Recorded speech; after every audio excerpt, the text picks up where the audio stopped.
Women quota سے اور 5 سیٹیں مائنورٹی کی انہیں ملی، جس کی وجہ سے ان کا ٹوٹل نمبر 155 ہو گیا، 155 نمبر ہو گیا۔ اسی طرح اگر ہم پی ایم ایل این کا دیکھ لیں تو یہ آپ کے سامنے گراف ہے، 84 سیٹس ہو گئیں، پی پی کی 56 سیٹس ہو گئیں۔ اب سمجھنے والی بات جو کہ اس سارا جو پولیٹیکل سینیریو ہمارے سامنے ہے کہ امریکہ کی سازش اس میں شامل ہے یا وہ اسٹیبلشمنٹ کی سازش تھی یا کس وجہ سے گورنمنٹ جو ہے وہ گئی، اس کو ہمیں سمجھنا ہوگا۔ تو اس کے لیے ہمیں یہ پوائنٹ سمجھنا ضروری ہے کہ پی ٹی آئی کے پاس جنرل الیکشن لڑنے کے بعد جو وومن اور ریزرو سیٹیں آئیں وہ ملا کے 155 سیٹیں ملی، اور یہ 155 میں وہ لوگ بھی شامل تھے جو کچھ انڈیپینڈنٹ بھی آئے تھے، آزاد امیدوار جن کو جہاز کے اوپر جہانگیر ترین لے کے آتے تھے۔ اب پھر بھی یہ اتنی سیٹیں نہیں تھی کہ وزیر اعظم کو سلیکٹ کیا جائے۔ وزیر اعظم کو سلیکٹ ہونے کے لیے 172 ووٹوں کی ضرورت ہوتی ہے، 172۔ تو پھر پی ٹی آئی کے ساتھ یہ ہم اگر لیفٹ ہینڈ پہ دیکھیں 7 جماعتوں نے الحاق کیا، جن میں M Q M, P M L Q, یہ چودھری شجاعت حسین اور چودھری پرویز الہی والی، بی اے پی بلوچستان عوامی party, G D A grand democratic alliance, 2 سیٹیں انڈیویجول آئی این ڈی لکھا ہوا ہے، 1 سیٹ جمہوری وطن پارٹی اور 1 سیٹ جو ہے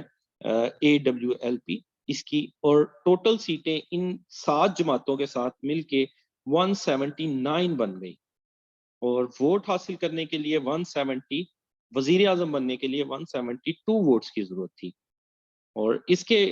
برعکس اگر ہم اپوزیشن کی پارٹیز دیکھیں تو یہ رائٹ ہینڈ پہ P M L N, P P, M M A, B N P اور 2 انڈیپینڈنٹ اور اے این پی، یہ لوگ آپس میں مل گئے اور اپوزیشن کی 162 سیٹیں ہو گئیں، 162۔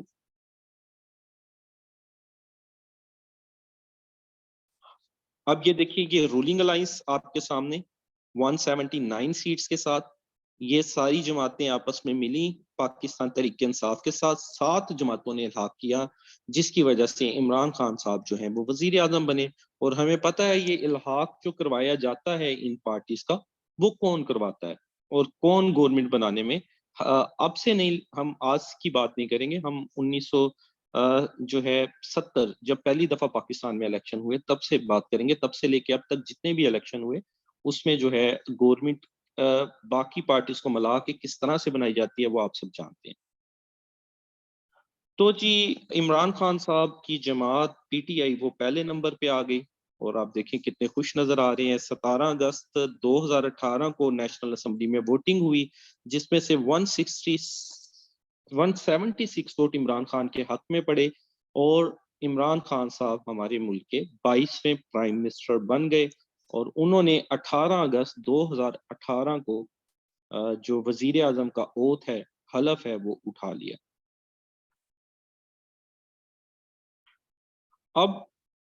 عمران خان صاحب اپوزیشن پارٹیز کا ہم دیکھیں 6 پارٹیز تھیں جو آپس میں ساتھ تھیں، اور ان کا نمبر 162 بن رہا تھا۔ یہ آپس میں مل کے بھی عمران خان صاحب کے اگینسٹ جو ہے کوئی بھی کچھ نہ کر سکے۔ البتہ یہ اپنے دور میں کوشش یہ کرتے رہے کہ آپس میں مل کے انہوں نے ایک جماعت بنا لی جس کا نام رکھ دیا P D M, Pakistan democratic movement, اور اس موومنٹ کا مقصد یہ تھا کہ عمران خان صاحب کو ان کی سیٹ سے ہٹا دیا جائے۔ لیکن یہ جب بھی کوشش کرتے تھے، ایک دفعہ پہلے بھی کوشش ہوئی تو عمران خان صاحب نے بلکہ خود کہا کہ میں ووٹ آف کانفیڈنس لیتا ہوں، انہوں نے ووٹ آف کانفیڈنس لیا اور وہ دوبارہ سے جو ہے 174 ووٹ ان کو پڑے، اور وہ دوبارہ سے وزیر اعظم کی سیٹ کے اوپر قائم رہے۔ مطلب کہ 4 سال 2018 سے 22 تک پی ڈی ایم یہ کوشش کرتی رہی بار بار کہ عمران خان صاحب کو ان کی سیٹ سے ہٹا دیا جائے، کیونکہ عمران خان صاحب کرپشن کے ایجنڈے پہ ان کا پہلا سلوگن ہی کرپشن کا ایجنڈا ہے، اور انہوں نے پی ایم ایل این، کاف لیگ اور جتنی دوسری پارٹیز ہیں ان کو نیب کے تھرو، ایف آئی اے کے تھرو جیلوں میں ڈالا۔ اب جب انہوں نے ان دوسری پارٹیز کو جیلوں میں ڈالا تو ان کی کوشش یہی تھی کہ عمران خان صاحب کو گورنمنٹ سے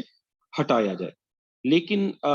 162 کے نمبر کے ساتھ یہ ممکن نہیں تھا کہ ان کو ہٹایا جائے۔ تو اس کے لیے ضروری تھا کہ وہ 7 جماعتیں جو عمران خان کے ساتھ تھیں، جنہوں نے ساتھ دیا، ان کو ان میں سے کچھ جماعتوں کو پی ڈی ایم اپنی طرف کر لے، لیکن وہ ممکن نہیں، کیونکہ بہت اچھی دوستی چل رہی تھی 2018 سے لے کے 2022 تک عمران خان صاحب اور قمر جاوید باجوہ صاحب کی، جو کہ ملک کے آرمی چیف تھے، اور آرمی تب تک اس ملک کا سب سے بہترین ادارہ بھی تھا پی ٹی آئی کے اکارڈنگ، اور ان کی جو جتنے بھی موو ہیں 2017 میں جو نواز شریف صاحب کو ہٹایا گیا، وہ سب بہترین تھے، ملک کو بچانے کے لیے سب سے بہترین تھے، اور مار خور کو ایون کہ سڑک پہ کوئی عام بیگر بھی بیٹھا ہوتا تھا تو عام طور پہ پی ٹی آئی کے نوجوان یہ کہتے تھے کہ یہ جو ہے جی مار خور بیٹھا ہوا ہے، روپ بدل کے اور پاکستان کی ترقی کے لیے کام کر رہے ہیں۔ اور ڈفرنٹ لمحوں پہ پریس کانفرنسز میں عمران خان صاحب جو ہے باجوہ صاحب کی قابلیت کا اعتراف بھی کر چکے ہیں، وہ ویڈیوز میں موجود ہیں، آپ دیکھیں گے کہ وہ اس میں کہتے ہیں کہ میں نے اتنا پروفیشنل آدمی نہیں دیکھا یا اتنا سچا آدمی نہیں دیکھا، اس طرح کی باتیں موجود ہیں۔ لیکن پھر ایسا کیا ہوا کہ جو ہے باجوہ صاحب نے عمران خان صاحب کو بولنگ کرنے سے منع کر دیا، اور انہوں نے کہا کہ شاید اب اگر آپ بال کریں گے تو وہ نو بال ہو جائے گی، اور رفٹ پیدا ہو گئی اسٹیبلشمنٹ اور پی ٹی آئی کے درمیان۔ اور وہی آرمی جو کبھی اس ملک کی جو ہے مارخور اور ہیروز تھے، ان کے اوپر غدار، میر جعفر، میر صادق اور جانور ہونے کا الزام لگنا شروع ہو گیا۔ تو یہ قصہ شروع ہوتا ہے آئی ایس آئی چیف کی اپوائنٹمنٹ سے۔ عمران خان صاحب چاہتے تھے کہ جنرل فیض حمید صاحب کو آئی ایس آئی چیف برقرار رکھا جائے۔ یہ آئی ایس آئی کے چیف کی مدت ملازمت ان کی پوری ہو رہی تھی، ٹینیور پورا ہو رہا تھا،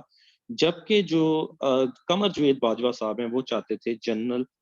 یہ جو ہے ندیم انجم صاحب، ان کو آئی ایس آئی کا چیف بنایا جائے۔ آرمی نے اپنی سمری بھیجی کہ ان کو بنایا جائے، عمران خان صاحب نے اس سمری کو ہولڈ کر لیا، اس کو روک لیا۔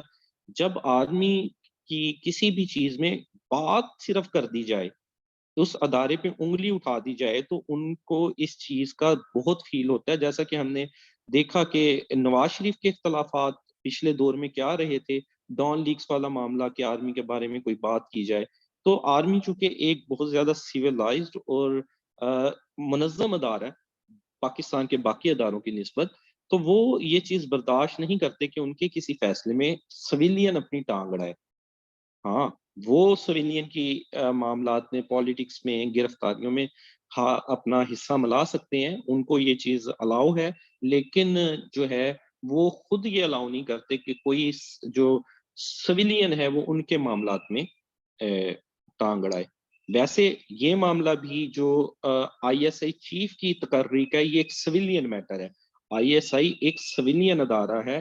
It is not an army institute, although it is under the control of army، army کے انڈر ہے، وہاں کا چیف بھی ہمیشہ آرمی کا اپوائنٹ کردہ افسر آ کے لگتا ہے، لیکن I S I ministry of defence کے انڈر آتا ہے، جو کہ ایک ادارہ ہے سویلین۔ اس لیے عمران خان صاحب یہ چاہ رہے تھے کہ سویلین ادارہ ہے تو اس کے جو چیف کے اپوائنٹمنٹ ہے وہ میری مرضی سے ہو، لیکن یہ بھی ایک وجہ بنی جو اوریجنل وجوہات میں سے ایک وجہ ہے، جو کہ ہم میں سے بہت کم لوگ جانتے ہیں۔ اس کے علاوہ فارن پالیسی کے کچھ معاملات اور اکانومی کے کچھ معاملات، ان میں عمران خان صاحب نے جب اقتدار سنبھال لیا، ان کو کچھ چیزوں کی ہاؤ نہ ہونا شروع ہوئی، تو وہاں پہ ان کو پھر روک دیا گیا کہ اب آپ جو ہے اپنی دی ہوئی لیمٹس میں سے، ہم نے آپ کو اس سیٹ پہ لگایا اور اب آپ ہمارے ہی خلاف جا رہے ہیں، تو اگر آپ ہمارے خلاف جانا چاہ رہے ہیں تو ہم آپ کو دوبارہ اسی جگہ پہ لے آئیں گے جس جگہ پہ آپ 2018 سے پہلے تھے۔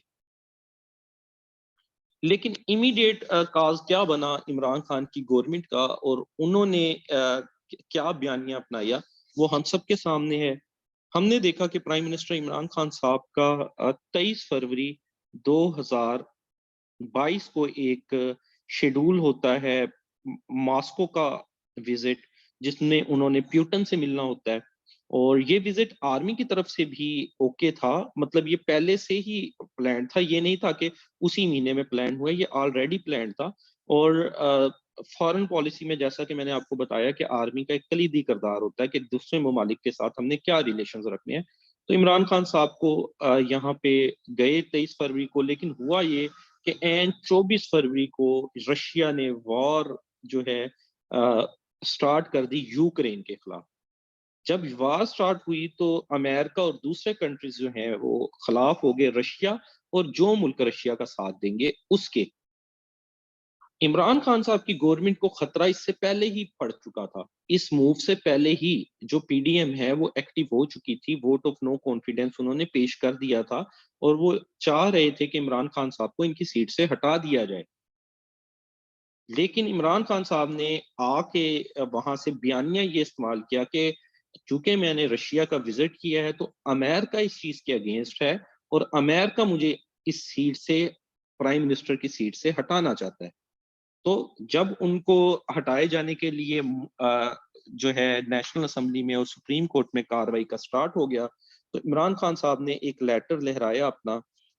اور اس کے اندر یہ کہا کہ یہ ایک فورن کانسپیریسی ہے, فورن سازش ہے اور جو نیو گورنمنٹ بننے جا رہی ہے وہ امپورٹڈ گورنمنٹ ہے, یہ سب کچھ امریکہ کی طرف سے کیا گیا. اور عمران خان صاحب ایک سال اس چیز کو بڑا مطلب ہائی لائٹ کر کے چلتے رہے, ان کا سلوگن ہی یہ تھا. لیکن اب کے واقعات کے بعد اگر اب ریسنٹ ایک انٹرویو سنے الجزیرہ کے ساتھ عمران خان صاحب کا, اور عمران خان صاحب خود بھی اپنے ڈفرنٹ بیانات میں اب یہ کہہ چکے ہیں کہ امریکہ اس سازش میں انوالو نہیں تھا, بلکہ جو لیٹر میرے تک پہنچایا گیا وہ قمر جوید باجوہ صاحب نے پہنچایا تھا. مجھے قمر جوید باجوہ صاحب یہ پیغام پہنچا رہے تھے کہ تمہیں جو ہے وہ امریکہ ہٹانا چاہتا ہے. تو اس چیز کی امریکہ کے خلاف جو ان کا بیانیہ تھا عمران خان صاحب اس سے یو ٹرن لے چکے ہیں اور اب وہ کہتے ہیں کہ نہیں یہ سارا کچھ جو ہے صرف اسٹیبلشمنٹ نے کروایا ہے. اور اسٹیبلشمنٹ یہ چیزیں کرواتی ہے, یہ تو آلریڈی 70 سال سے یہ چیزیں چل رہی ہیں. آدمی خود بھی مانتی ہے, جیسا کہ باجوہ صاحب نے کہا کہ اب تک پالیٹکس میں حصہ لیتے رہے ہیں لیکن اب ہم نیوٹرل ہونے جا رہے ہیں, اب ہم کسی کا ساتھ نہیں دیں گے. جس کے اوپر پھر عمران خان صاحب نے کہا تھا کہ نیوٹرل تو صرف جو ہے وہ جانور ہوتا ہے. ٹھیک ہے, اللہ پاک نے جو ہے انسان کو یا وہ برائی کے ساتھ ہے یا وہ اچھائی کے ساتھ ہے. تو ایک جو ہے اسٹیبلشمنٹ کی طرف سے جب یہ بیانیہ بنایا گیا کہ ہم نیوٹرل ہونا چاہ رہے ہیں تو اس کا مطلب یہ ہے کہ اس سے پہلے وہ نیوٹرل نہیں رہے ڈفرنٹ دوروں میں اور اب ہونا چاہ رہے ہیں. تو خیر اب بھی وہ نیوٹرل ہوئے یا نہیں ہوئے یہ ایک علیحدہ بحث ہے. تو ہٹایا کس طرح سے گیا عمران خان کو, وہ اس کے لیے ایک پروسیس استعمال کیا گیا, پاکستان ڈیموکریٹک موومنٹ جو کہ 2020 سے سٹارٹ تھی عمران خان کے خلاف نو کانفیڈنس موشن لانے کے لیے, اس کو سپورٹ کیا ڈیموکریٹک طریقے سے کیا گیا کیونکہ ان کی ایک ویک گورنمنٹ تھی جو کسی بھی وقت ہٹائی جا سکتی تھی. وہ 7 پارٹیز جو عمران خان کے ساتھ تھیں اگر ان میں سے 2-3 پارٹیز توڑ کے دوسرے اپوزیشن پارٹیز میں آ جاتی تو 172 کی اکثریت جو ہے وہ اپوزیشن کی طرف آ جانی تھی اور یہی کیا گیا. لیکن ہوا کیسے وہ آپ سب جانتے ہیں. پہلے جو پارٹیز نہیں آ رہی تھی اس طرف, انڈیپینڈنٹ جو لوگ تھے یا ایم کیو ایم تھی یا کاف لیگ تھی یا بلوچستان عوامی پارٹی تھی جو کہ پہلے عمران خان صاحب کے ساتھ تھی, وہ اپوزیشن کی طرف چلی گئیں. کیسے گئیں وہ آپ بہتر جانتے ہیں. اور نو کانفیڈنس موشن جی پیش کیا گیا نیشنل اسمبلی میں, ووٹوں کو گنا گیا. اب 174 ووٹ 174 ووٹس جو ہیں وہ عمران خان صاحب کے اگینسٹ چلے گئے. کسی کو وزیر اعظم لگنے کے لیے بھی 172 سیٹیں ریکوائر ہیں اور اس کو اس سیٹ سے ہٹانے کے لیے بھی 172 ووٹ ریکوائر ہیں. 172 342 کا عوان ہے, تو اگر اس میں سے 172 ایک طرف چلے جائیں گے تو ڈیفینیٹلی دوسری طرف جو ہیں وہ 170 بچیں گے. تو جو جس طرح 172 ہوں گے ان کا فیصلہ مانا جائے گا. تو 170 جو آپ نے دیکھا جماعتیں عمران خان کے ساتھ تھیں ان میں سے اگر میں آپ کو دکھاؤں, ایم کیو ایم, بلوچستان باپ پارٹی, جمہوری وطن پارٹی اور 4 انڈیپینڈنٹ کینڈیڈیٹس بھی, یہ 6 4 10 اور 11 اور 4 15 آپ یہ لگا لیں ایک رف ایسٹیمیٹ کہ وہ 15 لوگ جو کہ عمران خان کے پینل میں تھے 179 سیٹوں میں سے, اس میں سے آپ 15 کو مائنس کر دیں اور یا اس طرف 15 کو جمع کر دیں. یہاں پہ پہلے کم لوگ تھے تو وہ جو سچویشن تھی اسمبلی کی وہ بالکل چینج ہو گئی اور عمران خان صاحب کو 174 ووٹس ہی سک میں پڑے کہ ہمیں عمران خان صاحب پہ جو ہے وہ کانفیڈنس نہیں ہے. اور 10 اپریل 10 اپریل کو عمران خان صاحب کے اگینسٹ جو ہے وہ vote of no confidence assembly میں پاس ہو جاتا ہے اور 170 ممبر یہ کہہ دیتے ہیں کہ ہم عمران خان صاحب کے اوپر کانفیڈنس نہیں ہے، اعتبار نہیں ہے، اور عمران خان صاحب کو گھر جانا پڑتا ہے۔ ویری نیکسٹ ڈے 11 اپریل کو وہی ایک 174 جو ممبرز ہیں وہ شہباز شریف کے حق میں ووٹ کر دیتے ہیں کہ ہمیں ایز اے پرائم منسٹر جو ہیں وہ شہباز شریف صاحب منظور ہیں، اور ملک کے اندر جو ہے پی ڈی ایم کی گورنمنٹ آ جاتی ہے، پاکستان ڈیموکریٹک موومنٹ کی۔ اب یہ سارا کچھ جب ہوتا ہے تو یہ عمران خان صاحب کے لیے بالکل ایک وہ ظاہری بات ہے، سیٹ کا نشہ ہی ایسا ہوتا ہے، چاہے وہ نون لیگ ہو۔ آپ دیکھ لیں کہ 3 دفعہ وزیر اعظم بنے، 3 دفعہ نکالے گئے، اب لندن میں رہ رہے ہیں، ٹھیک ہے، اپنی باقی کی زندگی وہاں گزار سکتے ہیں، لیکن پھر بھی سیاست کا نشہ، کرسی کا ایک نشہ ہے کہ وہاں بیٹھ کے بھی سیاست وہ کر رہے ہیں۔ تو اسی طرح جس کو سیٹ کا نشہ ہوتا ہے، اس کو سے جب سیٹ واپس لے لی جاتی ہے تو وہ ڈیفینیٹلی اس کے اوپر بات گراں گزرتی ہے۔ تو سیم عمران خان صاحب نے جو ہے وہ لانگ مارچ کرنا شروع کر دیے، گورنمنٹ کے اگینسٹ جو ہے بڑے بڑے جلسے کرنا شروع کیے، اور popular no doubt Imran Khan صاحب ایک پاپولر لیڈر ہے، وہ ٹویٹر پہ آتے ہیں، ٹویٹر کے ریکارڈ ٹوٹ جاتے ہیں، وہ فیس بک پہ آتے ہیں، ادھر ریکارڈ ٹوٹ جاتے ہیں۔ اوور آل بھی سرویز ہم دیکھتے ہیں جب ہوتے ہیں تو اس کے اندر بھی عمران خان صاحب کی پاپولیرٹی ہم دیکھتے ہیں کہ بہت زیادہ ہے، لیکن چیزیں پاکستان میں پاپولر ہونے کی بیس پہ نہیں ہے۔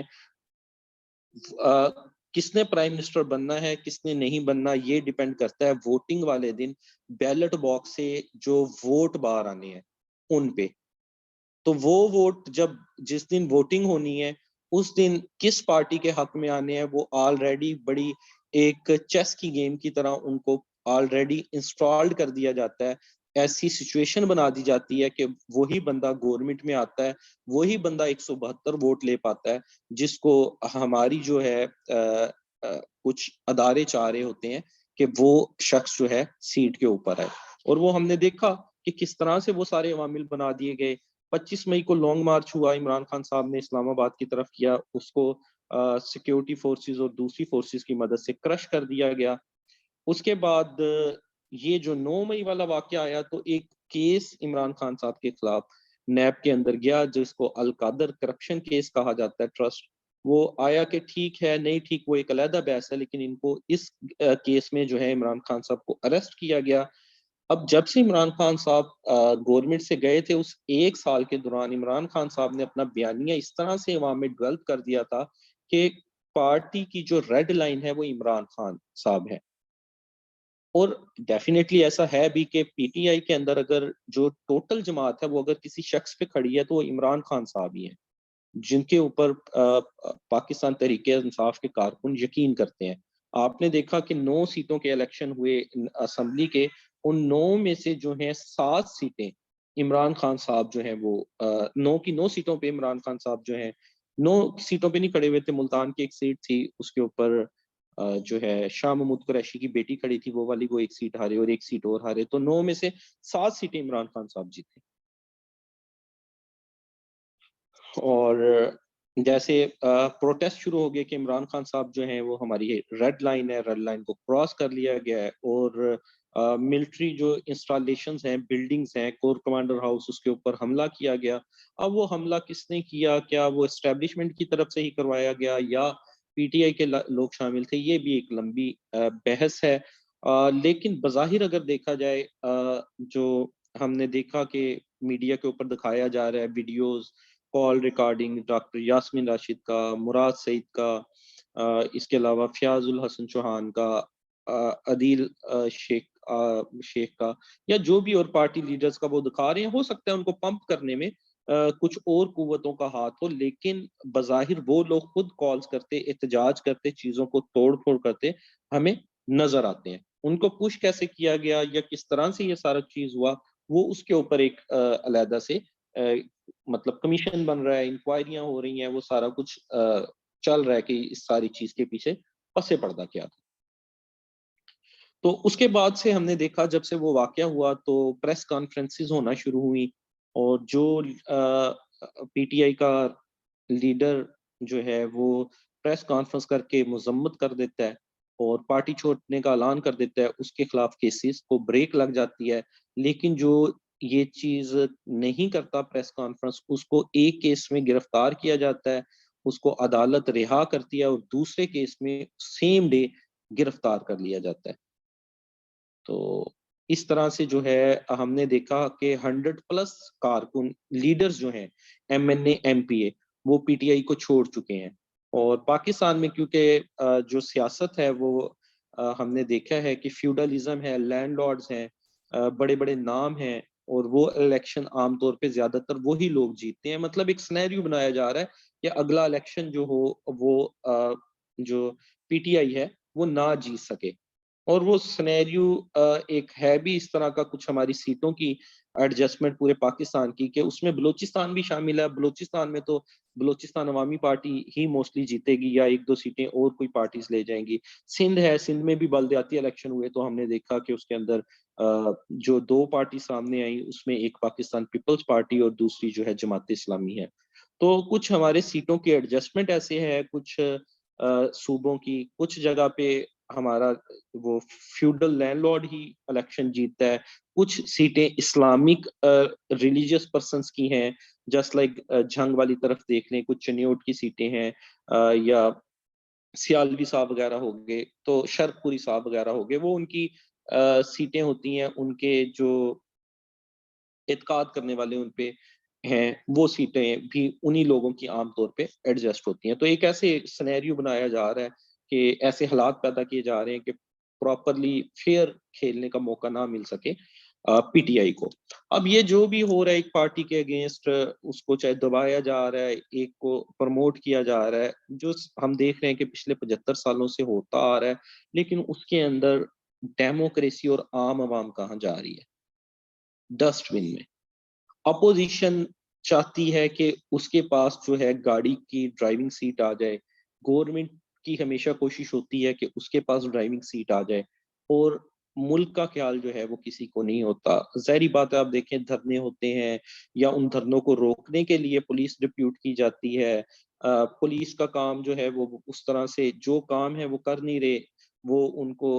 پولیٹکس کے اندر انوالو رکھا گیا، تو ایک عام آدمی انصاف کہاں سے حاصل کرے گا؟ سیم عدالتوں میں دیکھ لیں کہ جس کو انصاف ملنا ہوتا ہے اس کے لیے رات کو بھی عدالت کھل جائے گی، جس کو نہیں ملنا، ایک آدمی کا مقدمہ ہے وہ 10-10 20-20 سال چلتا رہتا ہے۔ اور کسی کو سزا دینی ہو، چاہے وہ کسی کو سزا دینے کا معاملہ ہو، وہ بھی ایک دن میں دے دی جاتی ہے، کسی کو رہا کرنے کا معاملہ ہو وہ بھی ایک دن میں کر دیا جاتا ہے۔ تو یہ سارا کچھ آپ کو پتا ہے کہ جو بیک اینڈ کے اوپر فورسز ہیں وہ اس کو رن کرتی ہیں۔ تو لیکن اس سب میں الٹیمیٹلی جو نقصان ہے وہ پاکستان کا ہو رہا ہے، ایک عام آدمی کا نقصان ہو رہا ہے۔ کسی بھی پارٹی کے سلوگن میں یہ چیز شامل نہیں ہمیں نظر آتی کہ ایک عام آدمی کی ایجوکیشن پہ کیا کام کیا جائے گا، ایک عام آدمی کی جو ہیلتھ ہے اس پہ کیا کام کیا جائے گا۔ ہم جب بھی ٹی وی دیکھتے ہیں، جلسے سنتے ہیں، اس میں جو سلوگن ہوتا ہے وہ یہی ہوتا ہے کہ جیسے ہم پہلے نون لیگ کا سنتے تھے، میں زرداری کو سڑکوں پہ گھسیٹوں گا، اس کے پیٹ سے پیسہ باہر نکال لوں گا، یا ہم عمران خان صاحب کو کہتے ہیں کہ میں NRO نہیں دوں گا، میں ان سب کو جیلوں میں ڈال دوں گا۔ اور دیکھیے کہ ہماری عام عوام بھی انہی نعروں پہ خوش ہوتی ہے۔ پھر جب ہم پسند ہی ایسے نعرے کرتے ہیں تو اس کا رزلٹ 9 مئی کے واقعات کی صورت میں سامنے آتا ہے کہ ہماری عوام جو ہے وہ فرسٹریٹڈ ہوتی ہے، اس کے پاس پہلے کھانے پینے کو کچھ نہیں ہے، روزگار نہیں ہے، ان امپلائمنٹ ہے، انفلیشن ہے، تو وہ اپنا غصہ جو ڈفرنٹ ہمارا انفراسٹرکچر ہے، ہماری جو بلڈنگز ہیں ان پہ اتارتے ہیں، لیکن وہ یہ نہیں سوچتے کہ الٹیمیٹلی یہ چیزیں اگر جب دوبارہ بنائی جائیں گی، اگر 1 کروڑ کی کوئی بس جلائی گئی ہے تو وہ دوبارہ 1 کروڑ عام عوام نے ہی جیب سے دینا ہے ٹیکسز کی صورت میں، وہ کسی لینڈ لارڈ، کسی پولیٹیشین نے نہیں دینا۔ اور جب ہمارے ملک کی پولیٹیکل حالت ایسی ہے تو جو فائنینشیل حالت ہے، اکانومی ہے، وہ ہماری پالیٹکس سے ڈائریکٹلی پروپورشن ہے۔ ہماری جو اکانومی کی سٹیبلٹی ہے وہ پالیٹکس سے ڈائریکٹلی اٹیچ ہوتی ہے۔ اور ہم دیکھتے ہیں کہ IMF نے بھی یہ کہا ہے اب کہ سب سے پہلے آپ اپنے ملک کی جو سچویشن ہے پولیٹیکل اس کو بہتر کریں، کیونکہ دیکھیں 2 سال پہلے کوئی گورنمنٹ آتی ہے، تیسرے سال کوئی گورنمنٹ آ جاتی ہے، تو جو معاہدے کیے ہوتے ہیں، جو پروسیس چل رہے ہوتے ہیں وہ سارے بریک ہو جاتے ہیں۔ تو جو دوسرے ادارے ہیں ان کو اس چیز سے کوئی لینا دینا نہیں ہے کہ آپ کے ملک میں کیا چل رہا ہے. وہ تو کہتے ہیں جو ہم نے آپ کو پیسہ دیا ہے وہ سود سمیت ہمیں واپس کر دیا جائے. وہ ان کا صرف یہ موٹو ہوتا ہے کہ جو ہم نے پیسہ دیا. اور آئی ایم ایف بذات خود ایک بہت بری چیز نہیں ہے. جرمنی ورلڈ وار کے بعد گیا آئی ایم ایف میں, بنگلہ دیش گیا, انڈیا گیا. آئی ایم ایف بیسیکلی آپ کو ایک وقت کے لیے پیسہ دیتا ہے کہ اور کچھ ریفارمز بتاتا ہے کہ اس طرح سے وہ آپ نے میرا پیسہ بھی واپس کرنا ہے اور اپنے ملک کے لیے بھی بچانا ہے. لیکن جب ہم بار بار ایک دفعہ ہم اس کے پاس جاتے ہیں, پھر دوسری دفعہ چلے جاتے ہیں, ہم نے پہلے ریفارمز نہیں کی ہوتی, پھر چلے جاتے ہیں, تو پھر آئی ایم ایف کہتا ہے کہ پہلے جو میں نے آپ کو اتنا قرضہ دیا ہے, میں اگلا قرضہ کس صورت میں آپ کو دوں, مجھے اشورٹی کراؤ کہ آپ مجھے کن ویز سے پیسہ واپس کرو گے. تو پھر ان کو وہ بتایا جاتا ہے کہ ہم بجلی میں اتنا اضافہ کر دیں گے, ہم گیس کے بل اتنا اضافہ کر دیں گے, ہم پیٹرول کی قیمت میں اتنا اضافہ کریں گے, یہ ریونیو جنریٹ کریں گے اور آپ کا قرضہ بھی اتاریں گے اور ملک کو بھی چلائیں گے. تو اتنی دفعہ کیونکہ ہم جا چکے ہیں آئی ایم ایف کے پاس اور ہمیشہ ہم نے ان کے جو پروگرامز ہیں ان کو وائلیٹ کیا ہے, تو اب وہ ہم پہ اعتبار کرنے کو تیار نہیں ہے. اور ہم جتنی بھی چھوٹی دیتے ہیں وہ کہتے ہیں کہ پہلے اپنی پولیٹیکل حالت تو بہتر کر لو, کیونکہ کیا پتا کہ اگلی دفعہ جب ہم آئے تو آپ کی جگہ کوئی اور وزیر اعظم بیٹھا ہو, تو ہم آپ کو یہ قرضہ نہیں دیں گے. تو آپ لوگوں کا شکریہ یہ ویڈیو دیکھنے کے لیے, اور امید ہے کہ اس کے بعد بھی میں آپ لوگوں کے لیے کرنٹ افیئرس کے اوپر ویڈیوز بناتا رہوں گا. اللہ حافظ, اپنا خیال رکھیے گا.